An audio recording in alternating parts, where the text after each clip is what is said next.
Welcome back to the SMT Media Network. In today's video, we discuss LeBron James not liked or appreciated during a very specific part or segment of his career. That's not unusual. It's very common for certain players to kind of take time to develop, grow on to, I guess, a more respected position. And I think LeBron is one of those cases or case studies in the NBA where they had a lot of growing up to do. All right, so this actually dates back to 2008. The the reading on this material, I mean, just reading it was eye-opening, but I will tell you guys, I'm a Cleveland Cavaliers fan. I've been a Cavs fan my whole life. I remember quite a bit of these undertone rumblings that were going on behind the scenes about LeBron James' behavior in his first stint in Cleveland. And it's very symptomatic, I think, of a generation of player. And not that it's really gotten better for the NBA, but it's on brand and it's very much in alignment with what we perceive as the new NBA. All right, so back in 2008, the Beijing Olympics, Team USA was on a mission to end up being what they call the Redeem Team, was to, bounce back from a horrible and horrendous showing in previous Olympics and, take home the gold. So what they did was they were considering how should they balance out the roster, who should play, culture of the team, those kind of things.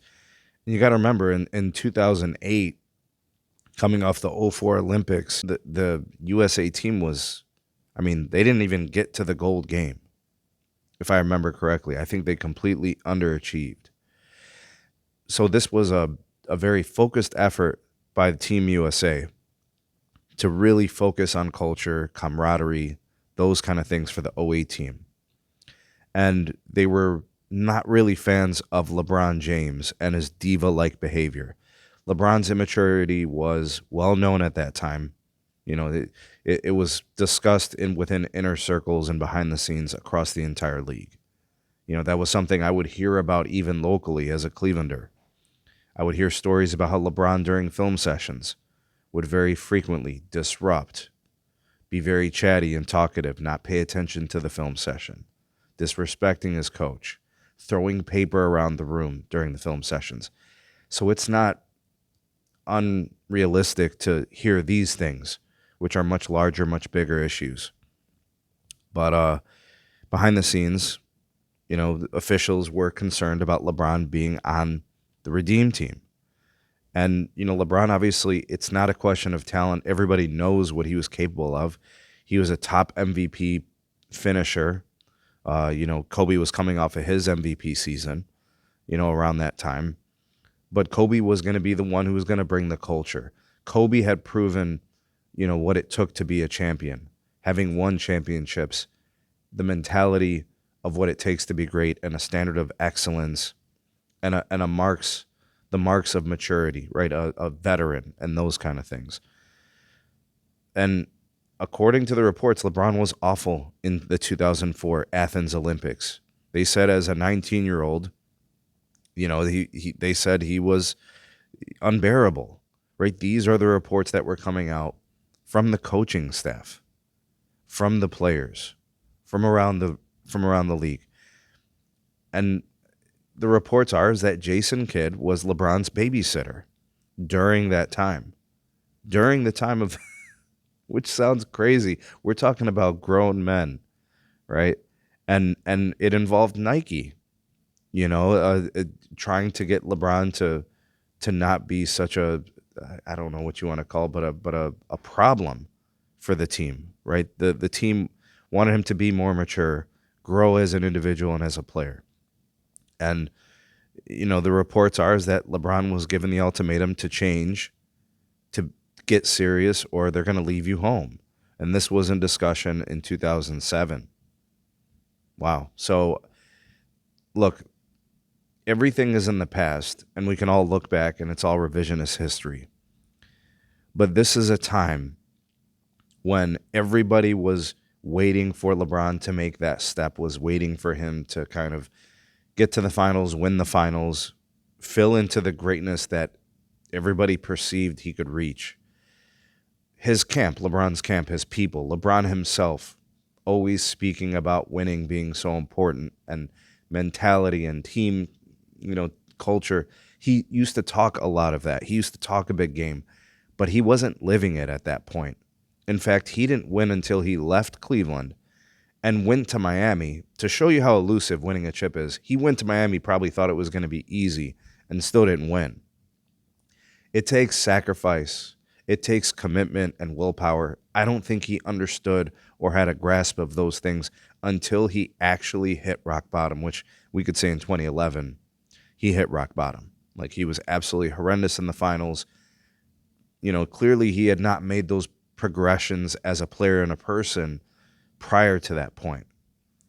Now, eventually he would win 2 championships in Miami. He'd win a championship in Cleveland and LA. And I think as a player, he obviously matured and started to take his career more seriously. And of course, that's what it takes. You got to hit the bottom.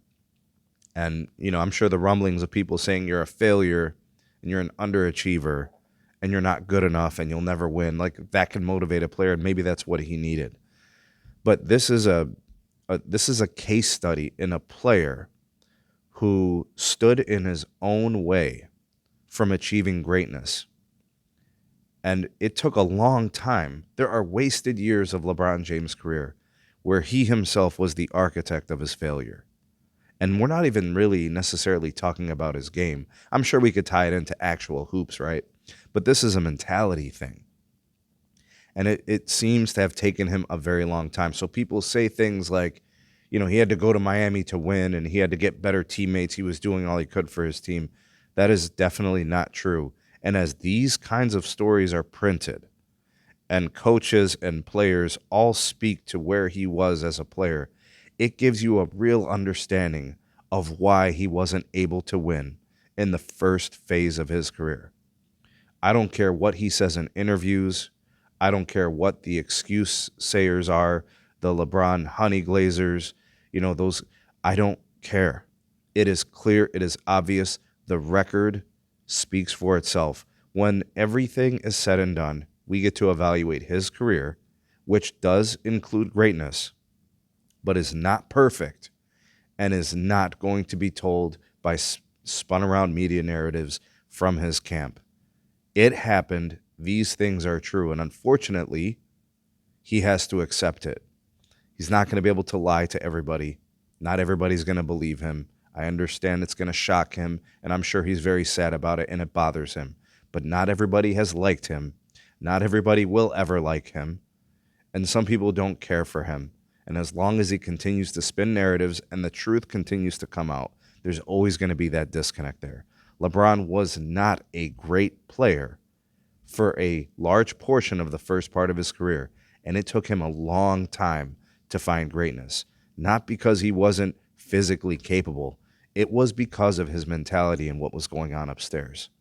So him winning 4 championships is a great feat, but in my opinion, he left championships out there on the table, and it was because of him.